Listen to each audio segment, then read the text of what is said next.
বাংলায় কথা বললে বাংলাদেশি? হেমন্ত বাবু লজ্জা করে না? আপনি নিজে যে রাজ্যের মুখ্যমন্ত্রী আসাম, সেই রাজ্যের দ্বিতীয় সবচেয়ে বেশি বলা ভাষা বাংলা, সম্ভবত 40% উপরে মানুষ বাংলা ভাষী।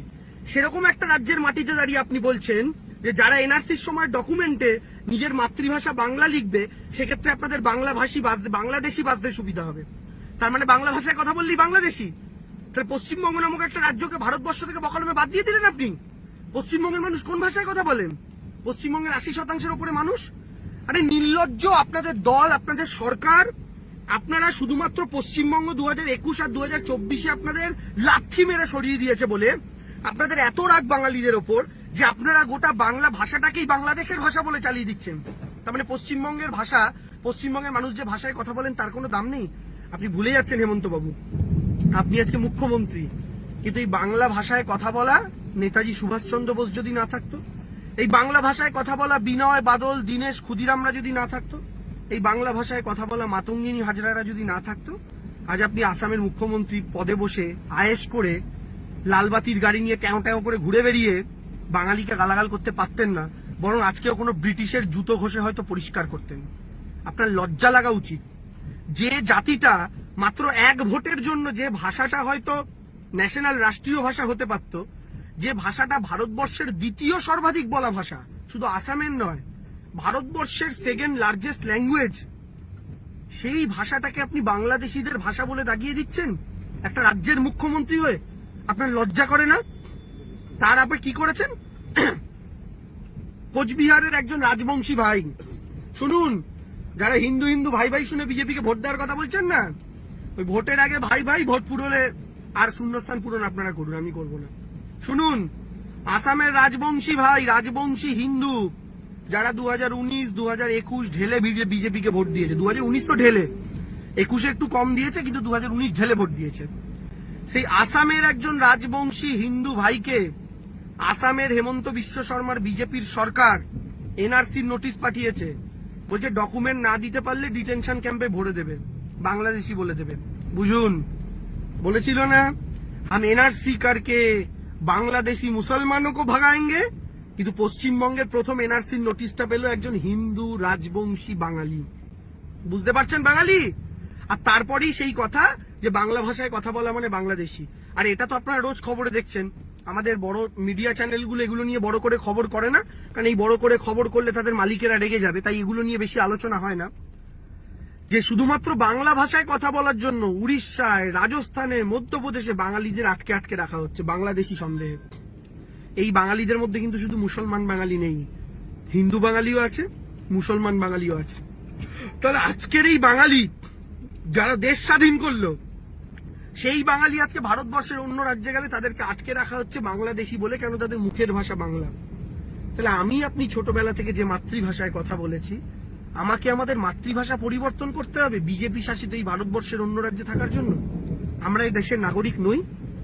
যে দেশ স্বাধীন করলো, নাগরিকত্ব আজকে তাকেই প্রশ্নের মুখে ফেলে দিচ্ছেন, তাকেই প্রশ্নের মুখে ফেলে দিচ্ছেন।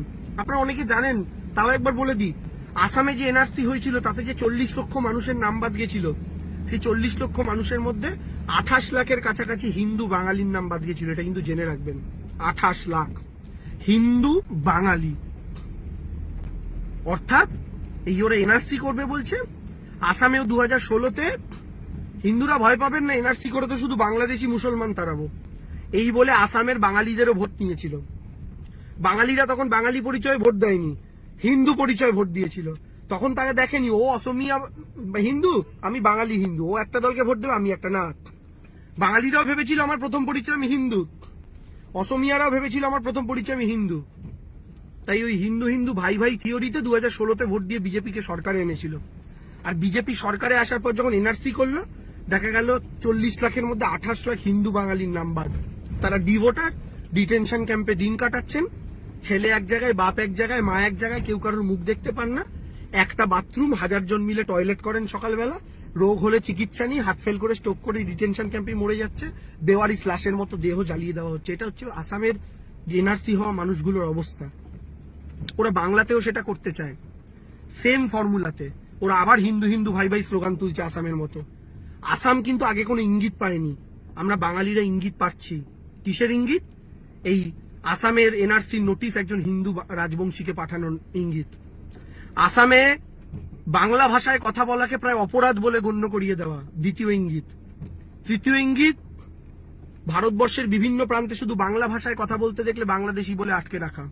আর চতুর্থ ইঙ্গিত, যেটা প্রথম থেকেই ছিল, সেটা হচ্ছে বিজেপির এবং আরএসএস এর নীতি অনুযায়ী তারা বাঙালি হিন্দুদের হিন্দু মনে করে না, কারণ বাঙালি হিন্দুরা আমিষ খায়।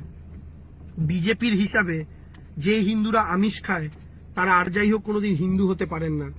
তাই যারা পনির খায়, যারা শুধুমাত্র শাকসবজি খায়, মাছ মাংস ডিম ছোঁয় না, তারাই হচ্ছে বিজেপির কাছে একমাত্র হিন্দু। কিন্তু আমরা বাঙালি হিন্দুরা, শুধু বাঙালি হিন্দু কেন, ভারতবর্ষের বহু হিন্দু আছে যারা মাছ মাংস ডিম খায়, এবং পশ্চিমবাংলার তো 80% উপরে আমিষাশী মানুষ। তার মানে কি, আদর্শগতভাবে বিজেপি এমনিতেই আপনাকে বাঙালি মনে করে না কখনো। তার মধ্যে বিজেপি শাসিত বিভিন্ন রাজ্যে বাঙালিদের প্রতি যে তাদের যে নজর, তাদের যে দৃষ্টিভঙ্গি, সেটা দেখেও আপনি বুঝতে পারছেন। এরপরেও যদি বাংলার মাটিতে একটা ভোটও পদ্ম ফুলে টেপেন, এরপরেও যদি বাংলার মাটিতে শুধু হিন্দু ভাবাবেগ দেখে বিজেপিকে ভোটটা দেন, তাহলে আসামের বাঙালিদের মতো এই বাংলার মাটিতেও শুনতে তৈরি হয়ে যাবেন তো যে নিজেকে বাঙালি বলে পরিচয় দিলে কিন্তু বাবু তোমায় বাংলাদেশে পাঠিয়ে দেব। যারা এরপরও বিজেপিকে সমর্থন করেন তাদের প্রতি আমার করুণা ছাড়া আর কিছু হচ্ছে না। কারণ ভবিষ্যতে নিজের বুড়ো বাপ মাকে ডিটেনশনের জেলের মধ্যে পচতে দেখার ভবিষ্যৎ দৃশ্য দেখার পরেও, অনুভব করার পরেও যারা আজও বাংলার মাটিতে বিজেপিকে সমর্থন করছেন, তাদেরকে লজ্জা লজ্জা লজ্জা বলা ছাড়া আর কিচ্ছু বলার নেই।